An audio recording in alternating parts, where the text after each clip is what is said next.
इसी महापंचायत को असफल बनाने के लिए, क्योंकि हमारा कार्यक्रम 4 महीना पहले से निर्धारित था, भारतीय जनता पार्टी के लोगों ने, स्थानीय नेताओं ने माननीय गृह मंत्री जी का कार्यक्रम मुजफ्फरपुर में रखा। 11 वर्ष से कर रहे हैं, लेकिन अब तो सरकार कह रही है कि आप अपनी जाति बताइए। अब तो सरकार कह रही है कि अपनी जाति बताइए। अब तो न्यायालय भी, कोर्ट भी कह रहा है। अरे 2 मिनट रुक जाइए, 2 मिनट रुकिए। तो अब हमारी मजबूरी है।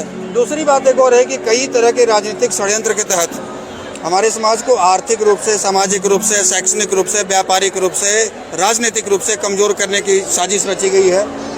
एक तरफ जो लोग विगत 33 वर्षों से बिहार की सत्ता में बैठे हैं, उनके पास सिंगल एजेंडा है, किसी भी तरह से भूमिहारों को, ब्राह्मणों को, राजपूतों को, कायस्थों को, शेखों को, सैयदों को, पठानों को, यानी कि सामान्य वर्ग के लोगों को, उनका दोहन करो, उनको नीचे ढकेलो, उनको पतन की ओर भेजो।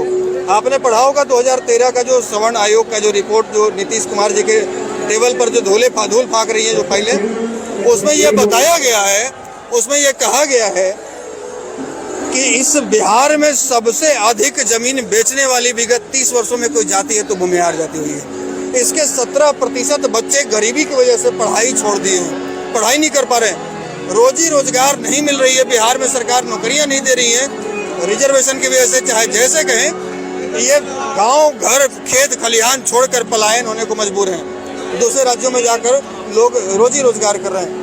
हमारी आबादी एक अनुपात के मुताबिक, नीतीश जी हेलीकॉप्टर से घूमने वाले नेता हैं।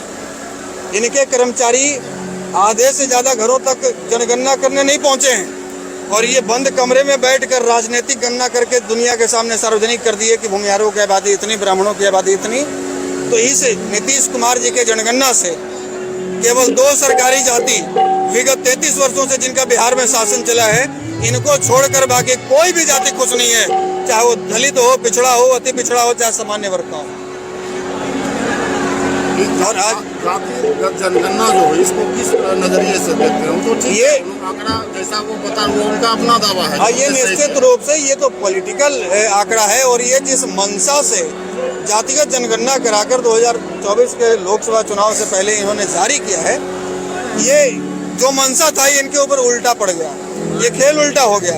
ये समझ रहे थे कि अभी भी वो 90 वाला दशक है, जब लोग रेडियो में समाचार सुनते हैं, लालू जी भाषण देंगे, नीतीश जी भाषण देंगे, और लोग रेडियो में समाचार सुनेंगे। अब तो ट्विटर पर लोग ट्वीट पढ़ लेते हैं सेकंडों में। तो अब हर जाति का नेता है, हर जाति के लोगों की ये समस्या है, हर जाति के लोग सवाल कर रहे हैं कि मेरी जाति की आबादी घटाई गई है। तो यहाँ जिससे फायदा दिखने वाला था, उस जाति की आबादी बढ़ाई गई है, और जिनको पता है कि हमको वोट नहीं देंगे, उनकी आबादी घटाई गई है। ये पॉलिटिकल जनगणना है, निश्चित रूप से राजनीतिक जनगणना है, ये जनगणना है, ये सामाजिक जनगणना। लोकसभा में आपका एजेंडा क्या रहेगा? लेकिन लोकसभा में हम तो सबसे पहले मांग करेंगे कि हमारी जो परंपरागत सीटें थी, जो हमारे कोटे में हुआ करती थी, जैसे बेगूसराय है, अभी तक बचा हुआ है, आगे का पता नहीं।